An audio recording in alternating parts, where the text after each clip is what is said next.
Hello everybody, and another huge welcome from the University of Strathclyde to this, the sixth in our series, Thriving After Massive Global Disruption.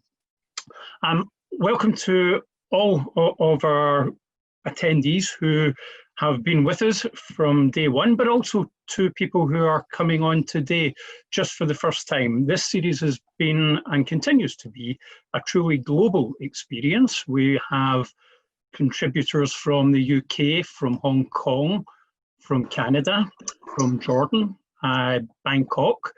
Today, the session is being led by Chalmers University of Technology, who are based in Gothenburg in Sweden. And we have sessions coming up from Italy and from the USA over the course of the next 3 weeks. But we're particularly pleased today to have Chalmers University of Technology, because they're talking to us about a topic that I think has become not only massively important, but one that we've noticed over the course of the last 3 months, a direct change and impact that our way of behaving has had a very positive impact on. So today the talk that we're going to have is entitled Opportunities to Restart Our Society on a Greener Energy Path. And we've noticed that as a direct result of the COVID pandemic, greenhouse gas emissions have dropped sharply. This is because of decreased travel and lower energy consumptions. And it shows what an impact human activity has on our global climate. And it also points to the great potential for changing to a greener path as we venture into the post-pandemic era. So for students that are on today, I think we can all identify that this speaks directly to 2 of the Sustainable Development Goals, significantly more indirectly, but SDG 7, Affordable Clean Energy, and SDG 13, Climate Action, are all very much tied up in the discussions that we're going to have today. As ever, I'll be hosting it. I'm Phil Considine, I'm Director of Policy at Strathclyde, and the lead today will be Professor Anders Palmquist. I'm going to pass over to Anders in a minute just to welcome everybody on behalf of Chalmers. But just a reminder, if we can, if you use the Q&A function for any questions, and the chat function, I know people have been using it to say hello, please feel free to continue to do that. But the Q&A is the one where we'll pick up the questions. And today's format is slightly different to the ones that we've had in the past, in that we're having 2 presentations today from Thomas Karberger and from Anders. We'll then have some questions and answers, and then we'll have a final presentation from Svante Axelsson. Thomas is an affiliate professor at Chalmers and also serves as Executive Board Chairman of the Renewable Energy Institute in Tokyo. Thomas is a senior advisor to GIDCO in Beijing and has been a member of the Swedish Climate Policy Council and on the board of the energy company Vattenfall. He's a member of the Swedish Academy of Engineering Science and served as a member of the Government Energy Commission, launching the re-regulated energy market in Sweden, and as Director General of the Swedish Energy Agency. So Thomas will be speaking first, after Anders, as I said, does the welcome from Chalmers. Anders is Professor and is Vice President of Research and Research Education at Chalmers University of Technology. He leads a research group focused on development of materials for energy and environmental applications. Notably, Anders is the inventor of a noble metal-free fuel cell catalyst and the founder of the spin-out company Celsibus AB. So Anders' innovation and his track record in innovating and actually having a direct impact on climate change is global. He has held research positions in 3 academic institutions in Sweden and also in the USA, and at the company AB Volvo. He has extensive experience in research collaborations with global industries as well as local SMEs in the Nordic area. So can I hand over to you, Anders, just to say welcome on behalf of Chalmers University of Technology. We're absolutely delighted to have you with us today, sorry. And if I can pass over to you now.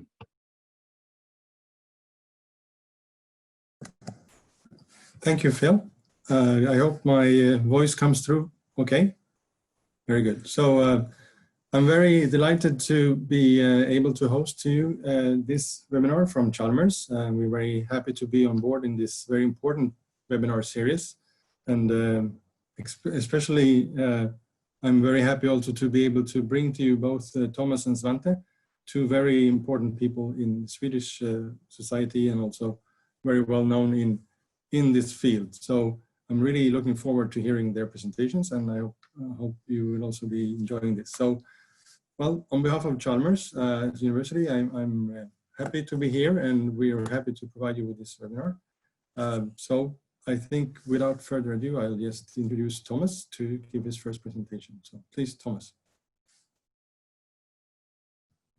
Thank you. And it's always horrible to get introductions as nice as those that I just had, because I realize that expectations are raised beyond what I can satisfy.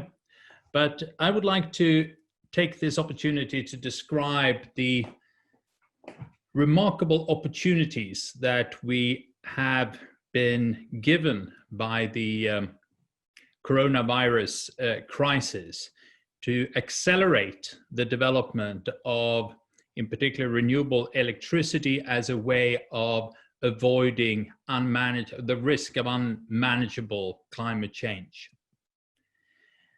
The current economic situation is described, for example, by this picture of the European development of gross domestic product.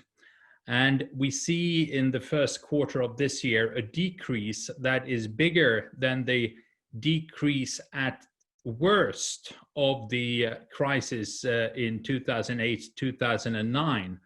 And what makes some people feel awkward when they try to sleep at night is the fact that the crisis of 2008 and 2009 was starting small and then grew. And the risk that the current crisis will continue to grow as well is creating a bit of fear, and also giving incentives for further development. But let me talk about the opportunities instead of the fears. And if you look at the development of renewable electricity, it has been remarkably successful, though not successful enough. And this diagram shows the actual change in global electricity produced in the last approximately 10 years. And what you can see here is that for most of this period in recent times, renewable electricity has grown faster than electricity generated by fossil fuels, or far more than nuclear. If you go back 10 years, graphs like this were usually about installed capacity, but this is not in installed capacity, but actually electricity generated. Despite the fact that renewables have grown fast, fossil fuels have also increased in electricity generation until last year, meaning that the growth in global demand has been faster than the increase in renewables, or even renewables plus nuclear. But last year, that changed. So renewable electricity generation increased together with nuclear so much that fossil fuel use for electricity generation actually decreased. And this was before the virus crisis. So this has nothing to do with the economic downturn that came as a result of the virus epidemics and the measures to control the virus.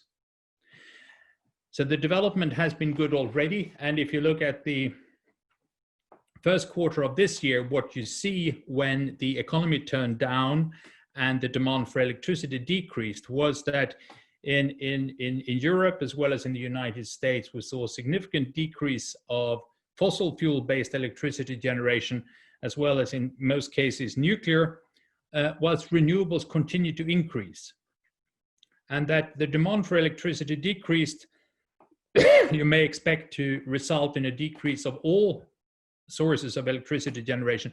But renewables do remarkably well because marginal costs are low.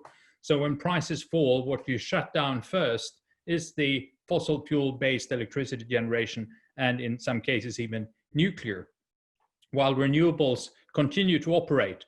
And the increase is also due to the fact that a lot of construction has been ongoing, decided before the crisis, and has started to result in increased generation. One of the most remarkable and least known changes of this kind is the one in the US. Despite whatever Donald Trump has said about his desire to save coal mining and coal-based energy in the US, he has failed utterly in doing anything that can counteract the economic factors in favor of renewables and against fossil fuels. In this diagram, you see the decrease over the last decade, where fossil fuel has decreased by about 300 terawatt hours and renewables have increased by about as much. But more remarkable is that coal decreased not by 300, but by 881 terawatt hours for electricity generation. And the difference is made up by increased use of gas. But even if you look at fossil fuels in total, there has been a significant decrease compensated by an increase in renewables. Behind this is industrial learning. And industrial learning by experience is the way that costs come down in most industries, and that could apply also to renewables in competition with other sources of energy, was well described by a former, now retired colleague of mine at Chalmers, Claes Otto Bene, who published a book in the year 2000 showing how the learning curves of solar and wind were steeper than the learning on decreasing cost for fossil fuel based electricity generation. And what he suggested here was that if just a few countries continue to subsidize solar and wind while they were still more expensive sources of electricity, they would become cheaper and more competitive than conventional thermal sources. Well, it's called learning curves because if you use linear scales, it becomes curves, but here in this diagram, the scales are logarithmic and therefore you get straight lines, and straight lines has the wonderful character that you can hardly avoid extrapolating them. And in this case, extrapolation is justified. And what we have seen in reality is an extrapolation of these lines that he drew 20 years ago. The reason we have been able to look at those extrapolations is the fact that some countries did indeed subsidize solar and wind while they were still too expensive. So if we look at the global wind capacity in gigawatt here, we see something that is steeper than anyone predicted in the 20th century. And the reason no one could predict the fast growth in the first 10 years of this century, you can see in this diagram, and that is that no one, as far as I know, could predict in the 20th century that China would go from having virtually no wind power in the year 2005 to being #1 in the world 5 years later, and now way ahead of anyone else, having built more than 2 wind power plants per hour on average, day and night, all around the year for the last 10 years. Solar capacity has grown rapidly as well, though there were some optimistic people already in the 1970s who predicted that solar would do 2/3 of the electricity generation by 2015. But the growth is also remarkable. And again, China is now by far #1 in the world, both by installed capacity as well as by production capacity and actual production of solar panels and cells. Hard competition to be #2. I believe after last year, the United States is #2, but Japan is there competing as well. Costs have come down, and they've come down dramatically in the last 4 years, since 2016. That was the year when in January, Morocco managed to buy onshore wind power at $30 per megawatt hour. That was already then cheaper than anything else available. Enel set a record in Mexico at $17.7 per megawatt hour. Offshore wind has larger potential, but has been considered much more expensive.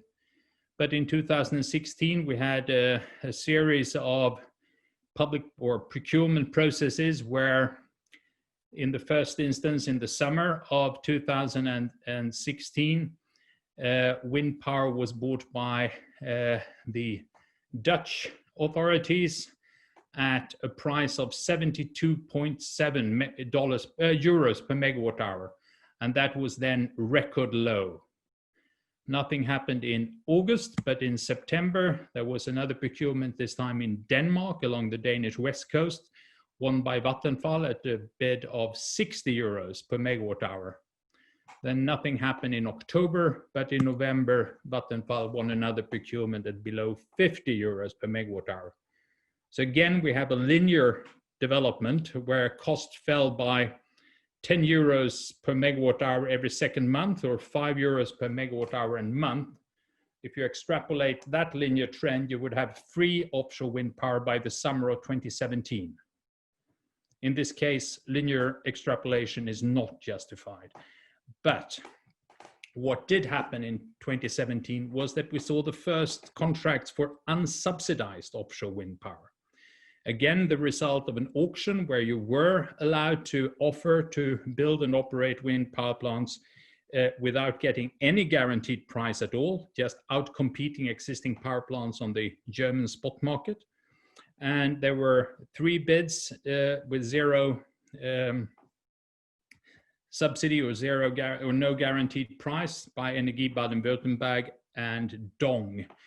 And we have then seen more such bids in the Netherlands, won by Vattenfall, now with plants with a total capacity of 1,500 megawatt.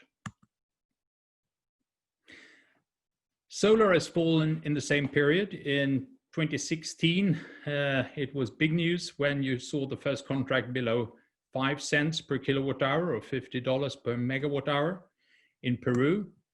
That was then reduced already in May 2016 to below 3 cents per kilowatt hour in Dubai, 2.5 in Abu Dhabi, below 2 in Mexico, $17.50 per megawatt hour in Brazil, and then even in Portugal, in Europe, below 15 euros per megawatt hour, euros per megawatt hour in 2019. And we've seen several bids around $1.50 or $15 or euros per megawatt hour.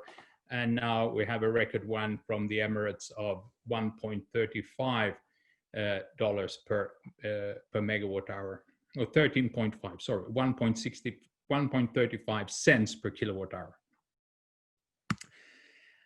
In Europe, even in Northern Europe, solar irradiation is half, so costs have been twice as high, but have fallen at about the same rate. And even solar is now built as far north as Denmark without subsidies. And even, as some of you know, in Britain, where sun is not the most abundant resource, we can now see solar projects being decided upon without subsidies. This can also be shown as average prices. I showed you the best prices, but average prices as logged by Lazard in the US, for example. And we clearly see how this trend where prices are falling for solar and wind, and coal and nuclear is not even able to keep stable, but actually increasing their generating costs for new projects. So renewables have already outcompeted the fossil fuels and nuclear, and it's going to continue. I think these 2 articles show the extent of expectations for further industrial learning. And this opens up also for further opportunities, because now we have the total cost of renewable electricity being cheaper, not only compared to fossil fuel-based electricity, but even to the energy content of the fossil fuels. This is something that's hidden by the fact that the units we use on the energy markets for oil and electricity are different. But I did this diagram to easily show the relationship between the cost of energy in crude oil and the cost of electricity, where crude oil is measured in dollars per barrel and, oh, sorry, the unit is in Swedish down there, and the electricity is in dollar per megawatt hour. When I show this, I tend to believe that people in the energy sector should be well aware of this relationship, but it's surprising how few people actually know the relationship between dollars per barrel and dollars per megawatt hour. But you can see here that even at today's depressed oil prices around $40–45 per barrel, the best solar and wind electricity generated in the world on average is cheaper than the energy content of crude oil. And that opens up for the opportunities to substitute oil with electricity in the transport sector, which can be done not only in ships and buses, cars and buses, also in ferries and in aviation even, at least for short haul. The fact that the use of electricity in the transport sector has increased the use of batteries has resulted in batteries also falling in cost, which has resulted in the opportunity of using batteries also to stabilize grids with significant economic cost savings, and also the fact that renewables plus batteries can be used to substitute fossil fuels for electricity generation for peak loads. And we see quite some significant decisions now in replacing fossil fuels used previously with renewables plus storage. And this can, of course, go on to also using other storage technologies than batteries, for example, hydrogen, which opens up for the possibility of using electricity to produce fuels, which was inconceivable in an era where fuels were used to produce electricity, because you don't start with fuels and then produce electricity and use that electricity to produce fuels. But when electricity is produced by other renewable sources of energy, you can start producing fuel from electricity and substitute fossil fuels outside the electricity sector. So what I described is the last few years of increased competitiveness of renewables in electricity generation. And this diagram shows you the beautiful steep curve of falling share of fossil fuels in global electricity generation. But beware, I use this as an illustration of the wise words attributed to Winston Churchill, where he said that don't trust any statistics that you have not manipulated yourself. And in this case, the scale on the left is the trick. If you show it from 0 to 100, you see that this steep decrease is actually a small marginal decrease and not at all fast enough to meet the challenges of avoiding the risks of unmanageable climate change. So we have a development that started before the virus crisis that gives great opportunities to use the crisis to accelerate these trends. And what's most important is that the public authorities should not waste taxpayers' money by bailing out the anyway dying fossil industries. As renewable energy is already competitive, the governments, I would prefer, should invest, not subsidize what is already profitable. They don't need more subsidies in the renewable energy industry. They need investments. They need investments in the sustainable technology companies, and then public investments in the plants and infrastructure that are profitable. Taxpayers should not give away money to other investors who are doing the profitable investments, but share the benefits. If we look at the discussions around these green recovery, new Green Deal projects and so on, there is a lot of talk, but if you look at what's actually done, not much is done yet in this progressive direction, but you are still in the emergency mode where saving old companies, including aviation companies and some fossil companies, is still what's actually being practiced. So I think it's important for any of us who are looking at these opportunities to be skeptical and try to ensure that the governments in the world are doing what they're saying and putting their money where their mouth is. And I'm not sure that is actually going to happen. But finally, in handing over back to Anders, this of course creates a situation where change will be fast, and the need for research and education to support this transition will be extremely important and valuable, because the knowledge capacity in society to handle this transition is not really there. Even if we have it in a qualitative way, we don't have the number of people and researchers and research institutes necessary to manage this great, hopefully rapid transition. Thank you. Thank you, Thomas. So just before we hand over to Anders, just a quick reminder that if you have any questions, if you post them to the Q&A area, I've got a number that have been sent directly through to me. But if you try posting to the Q&A area, then we'll be able to put them to Thomas and Anders at the end. I think some of the questions that are coming up, actually, I think will be relevant to both of you. So we now hand over to Anders, who is going to talk to us about the potential for academic institutions to contribute to some of the work and activity that Thomas has been talking about. So Anders, if I can hand over to you. Thank you very much, Phil. So I hope my screen is now visible. Yeah, good. So so I'll talk a little bit about what I think the academic side can do, and mainly I think actually focusing on what we do at Chalmers, because we've been working on sustainable matters for a long, long time, and it's in our vision.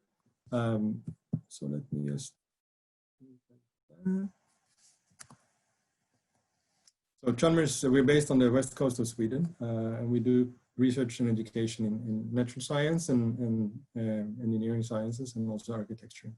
We're not a big school, we're about 10,000 students, 3,400 employees, but we've been around for close to 200 years now. So our vision, since many, many years, is for a sustainable future. So most of what we do actually is motivated by sustainability and sustainable aspects. It comes to research and it comes to education and also utilization, which I will touch upon. So much of the research then is done in our normal departments. Much like most other universities, we have different departments typically for what you have in an engineering university. Much of this has had impact on climate issues some way or the other. So we have a lot of expertise in very many different aspects, and Thomas just illustrated one of them. He's an affiliated professor and has a lot of knowledge about what you saw today in the system perspective, looking at the global perspective and how developments in technologies have an impact on the global energy situation. So we have then knowledge that would contribute to climate policies and societal transitions, for example. Energy, we have a lot of research that has direct impact on energy-related aspects of the climate and climate change.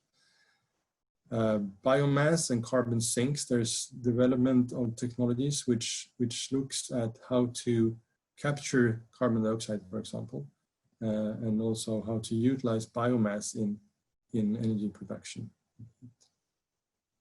So I won't go through all of these, but there's many aspects related to climate issues in various forms and various sorts that we do. Also, I will come to that later. So these are some of the recent international media stories that come out of Chalmers.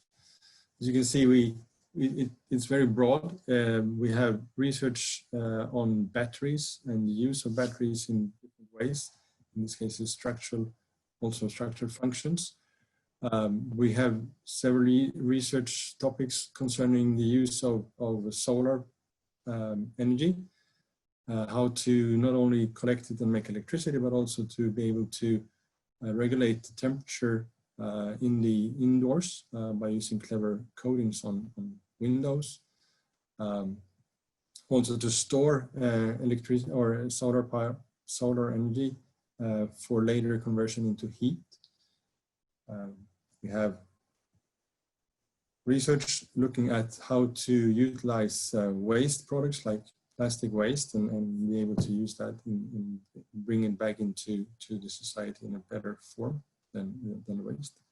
Research on new materials for storage of carbon dioxide and so on and so forth. So I won't be able to cover all of this, but this is some of the breadth of the research that we're carrying out at Chalmers. Some 10 years ago, we also made a major change in the structure of the university. We introduced what we call areas of advance, and these are cross-disciplinary, cross-departmental structures, which we also provide with funding. And the 6 areas of advance that we currently have are listed here. We'll focus mainly today on the energy and the material science and some on the transport, because those are the ones which have mainly the influence on the energy aspects that we talk about today. All these 6 areas of advance, however, are motivated and driven by the sustainable development goals. And so this is what they are supposed to focus on at the moment. And if you think about it, most of these are quite complicated issues which are not necessarily the best handled by a single component or a single department in a university, because they are so complex and overlapping when different types of knowledges are needed. So this is why we introduced these areas of advance, to be able to tackle these global challenges in a more efficient way. So related to areas, you can see most of them have something to do with sustainability. The energy area of advance explores new ideas for the transition to sustainable energy systems and creates consensus and long-term challenges to be able to find solutions for the future together.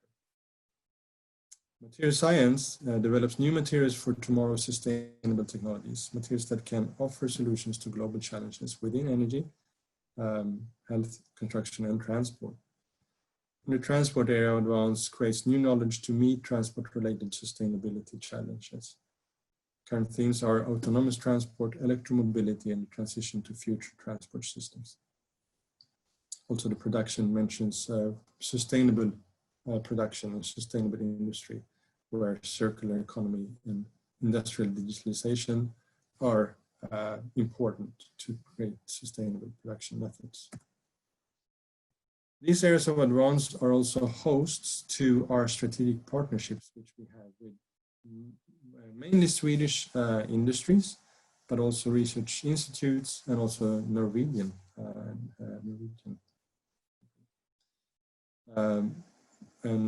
So these are now listed in the different areas of advance, but they also have interests across these. So this is just the host structure. But through these strategic partnerships, which we can then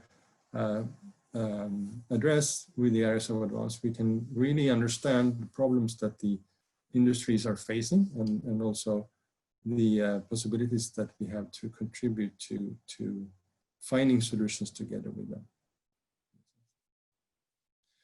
Another important part that we can do as a university is that we can provide research infrastructures.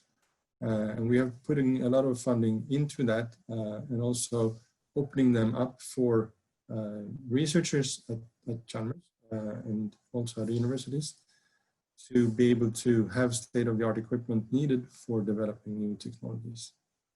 I'll list a few of those which are relevant for this particular topic. So we have the Materials Analysis Laboratory, which then provides state-of-the-art materials research infrastructure.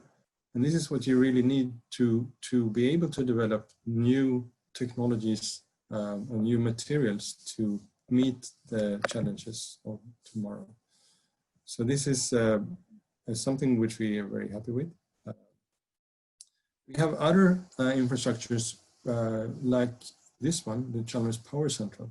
So located in the center of Chalmers is a power central, and it's actually used to supply our campus with electricity, heating, and cooling. So it's not only for research, it's also actually providing energy to the campus.